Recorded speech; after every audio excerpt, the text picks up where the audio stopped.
Today we're looking at the most creepy unexplained mysteries in Sonic games. For example, if we go to the Red Mountain stage in Sonic Adventure, we can see something pretty unsettling down here. Because in a certain section of the stage, you'll see a prison with some rather creepy things in it. Besides having an electric chair, the prison also has these mysterious figures that look like nothing we've seen before. They look to be mostly see-through, with their body only being made up of these striped rings.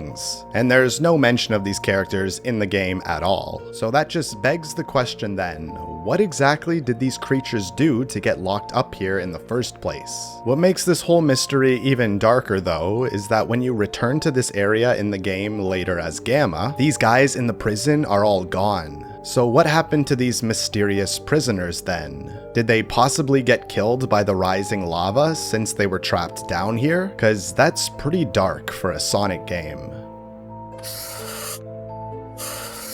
Detective Bits here. As you can see, this is just the beginning, because the mysteries will get more unsettling and weird as we progress today. So sit back and relax as we try and answer some of the most unanswered questions. Let's start by looking at a very mysterious villain known as the Time Eater, who has only appeared in Sonic Generations. He has a pretty creepy design, but what is more intriguing is how little is actually known about him. From a flashback, we can see that Eggman just stumbled upon this creature after he was defeated by Sonic, and that's literally it. So then why did the Time Eater agree to help Eggman by using his powers to defeat Sonic in the first place if he just met him? Like, what are this thing's motives in his plan? One theory states that he is actually Mephiles from Sonic.EXE. This is due to the Time Eater being able to erase space and time, which is practically the same ability as Mephiles. Plus, they both have the same color scheme, and both have a core that you have to attack in their boss fights. This is just a theory though, as the Time Eater's true origins remain a mystery. Before we move on, if you're liking these creepy mysteries, then subscribe to see more. Thanks. How strange, wouldn't you say?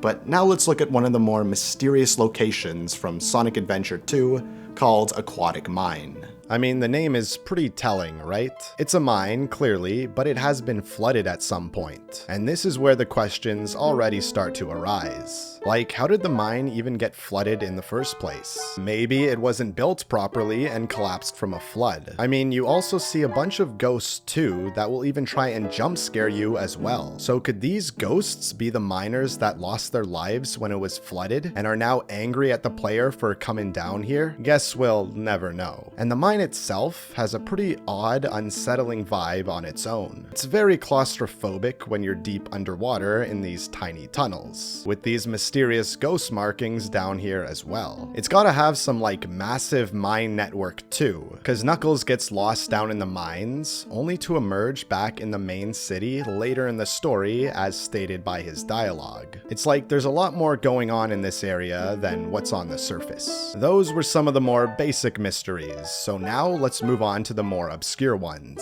Now, UFOs aren't all that common in the Sonic series. In fact, the only ones I can think of are the UFOs in the special stages of Sonic CD. However, what if I told you UFOs may have been a part of the Sonic series from the very beginning? What makes me say that, you ask? Well, people actually found an early prototype of the very first Sonic the Hedgehog game on Sega Genesis. And in this build, they discovered something odd. Because in Marble Zone, you can see that the sky is filled with a bunch of moving UFOs. That's really all that's known about them though. It's unclear if aliens would have originally appeared in this level then, or if this would have affected the story at all. It doesn't even really fit the theme of Marble Zone either, so perhaps the entire zone was gonna have a more alien theme at some point too. But it's pretty weird how apparent and in your face these UFO objects were going to be in this level. But now we have to talk about a character that has become pretty infamous since his debut in Sonic R. Now, for those of you who aren't familiar with this game, it's an old Sonic racing game where you would play as the main Sonic cast and run around this time. However, they wanted to give more character variance to the main cast, so naturally they added Metal Sonic for Sonic, they had to create a Metal Knuckles for Knuckles, but when it came to Tails, they did did something more unusual. They didn't give him a metal version, but instead introduced the character called Tails Doll, a rather simple inclusion on the surface, but when looking more into it, this character gives you more questions than answers. Like its movement, for example. It moves like no other character in this game, just floating around while creepily swinging from side to side. So it is still unclear how this thing is even able to move in the first place. A popular theory states that there is some sort of evil entity controlling this doll. However, we have no leads to the real answer, so this still remains a mystery. I mean, there has to be something up with it, right? Just look at the official render for this character. He's got those lifeless eyes and a slightly crooked neck. Sega had to have known what they were doing here. I don't know about you, but that doll certainly gives me the creeps, and this next mystery will do the same as well. It's from a surprisingly creepy game, when you dig below the surface that is, known as Sonic.EXE. And here I want to take a look at the bosses. Now if you were playing the Japanese or PAL versions of this game, then you'd probably not be too familiar with this one, as in those fights you hear a more cheerful tune. However, only in the American version, the boss fights play a much more creepy song here instead. This is a very unsettling and unfitting theme for a Sonic game, and it remains a mystery as to why this was only used in the American version. Did Sega only want to scare Americans? It's just so weird how different the vibe is for both of these songs. Plus, it has several other creepy parts too, like this weird, almost demonic laugh at the start.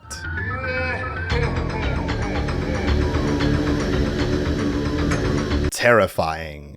But we're not done with Sonic.EXE yet. No sir, because there is another hidden mystery in this game that is even more creepy than the last one. And to see it, you don't even have to leave the title screen, because if you enter a certain button combination here, then you'll get taken to the sound test screen. And on this screen, if you change the numbers to certain codes, it will unlock a bunch of secret images. They start off pretty normal, like, okay, we have a cute little Sonic, or Tails saying he'll see us next game, but keep entering certain codes and things will get a lot more sinister. Like there's this one screen of an oddly buff human-like Sonic, okay. Or there's even a secret special stage that you can play, but now it has Eggman creepily staring at your every move in the background. But then we get to this one particular screen, the most creepy, odd, and simply unsettling screen out of them all. It has this weird deformed version of Sonic as the background, with a message that reads,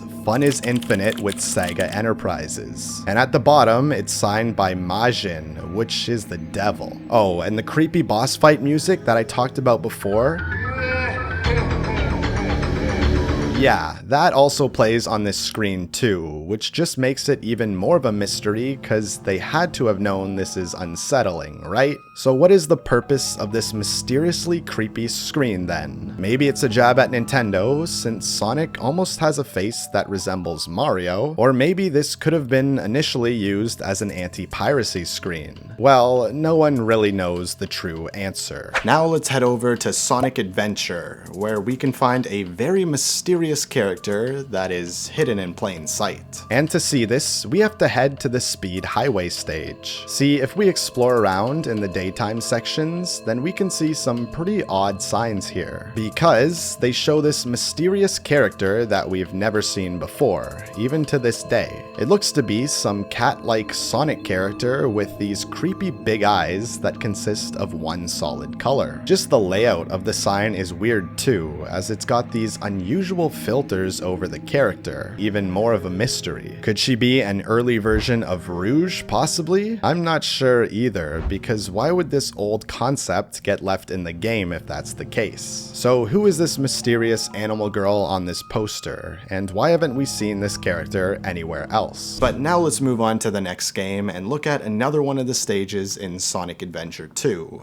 as this entire area is very mysterious. It's known as Pumpkin Hill, well, and it obviously has a pretty creepy theme to it. The ghosts and the other inhabitants have a very sinister vibe to them, but there are so many weird, unanswered questions in this area too. Like this train, for example. It just floats around randomly with no real destination in mind. Do the creatures here use this thing as public transport, or is the train itself just a weird, creepy creature from here too? But what I find to be the most strange are these tall pumpkin rock formations that light up. They're pretty apparent and seem to be a big icon in this region. What's also odd is how they only light up at night, since when you go to this stage during the day, these figures are unlit. So what exactly are the purpose of these giant pumpkin rock formations? Are they lighthouses that guide other flying trains to the area? Or maybe this is just how these creatures here light up the entire landscape at night. But the true purpose remains a mystery. The next one is pretty simple, but it is just so strange to not include, as there are no leads or answers for what this could mean. And to see it, we have to go all the way back to Spring Yard Zone from the original Sonic the Hedgehog game. And it's your typical pinball level with these bumpers all over the place. But then we get to this one part of the level where you can see this pretty odd message in the background. It's just the word cope that is spelled out using some random tiles in this palette. It's not even like integrated into a billboard or sign. It's just mysteriously floating there in midair. So what were they trying to say here? Was Sonic supposed to be coping with something throughout this game? Or is there a deeper message that the developers were trying to say here? Like, this clearly isn't just a random set of tiles, right? The designers specifically added this word to be read by the players, but for a totally unknown reason. And now we have to look at the most mysterious and, quite frankly, the most creepy location in Sonic Heroes. I'm talking about the level called Mystic Mansion. Something about this place feels off. The landscape, for example, doesn't make any sense. Like, what is with these creepy voids that you have to cross? We've seen nothing like this anywhere else in the game. And another thing are these spherical switches. When you hit them, it seems like you bend reality itself, or in other cases, it causes you to straight up teleport. And while the start of the level has mostly Dr. Eggman's Batniks that you fight, the further you progress, the more odd the enemies become, eventually just turning into only ghost enemies later on. So where exactly is this place even located then? Or are we even in reality as we know it? Maybe this level is just a dream, or possibly this could be Sonic and friends stuck in purgatory or limbo, as nothing seems grounded in the real world here. It's also weird how you exit this level by simply touching another one of these spherical switches, which just teleports you out of the castle randomly into the sunshine, which you haven't seen in a while. Could this symbolize Sonic escaping purgatory? Now, this is a video game, I get that, so you are always gonna have to suspend your disbelief to a certain degree, but this level just takes it to, well, the next level. Like, something has to be up here, but no one knows what exactly that is. Let's go back to the Genesis Sonic games, which weren't that creepy, making this next one all the more unsettling. We're gonna take a look at the third Sonic game on the Genesis and head over to Sandopolis Zone. Now, the first act is nothing out of the ordinary, just a typical desert stage, but it ends with you entering this mysterious pyramid that takes you to Act 2. And inside this pyramid is where the questions start to arise. Because in this place, the light will slowly start to dim, so you have to pull these switches to light the place back up. However, as the place darkens, you will be met with these mysterious ghost figures that follow Sonic. They will get increasingly more angry too as the lights dim, and the only way to get rid of them is to light up the place again. So who exactly are these mysterious ghosts, and why do they not want you down here? Are they the spirits of dead mummies in this pyramid? Or could there be a a more sinister secret for why they don't want outsiders in this tomb. I mean, when we got here, we released these ghosts as they were trapped in one of Eggman's capsules. So was Eggman down here first and had to trap these guys because they were attacking him too? And if that's the case, then what was he looking for in this pyramid as well? And now we come to our last mystery. This is one you might have heard before, called Sonic.EXE. This is a story that was posted online from a gamer that claims he received a mysterious copy of Sonic the Hedgehog in the mail from a friend. But something wasn't right about this game. It wasn't just your basic Sonic the Hedgehog on the Genesis. He was told to destroy the game, but didn't listen and played it, which led him to discover the creepy, mysterious horrors that were inside this game. I will eat your heart.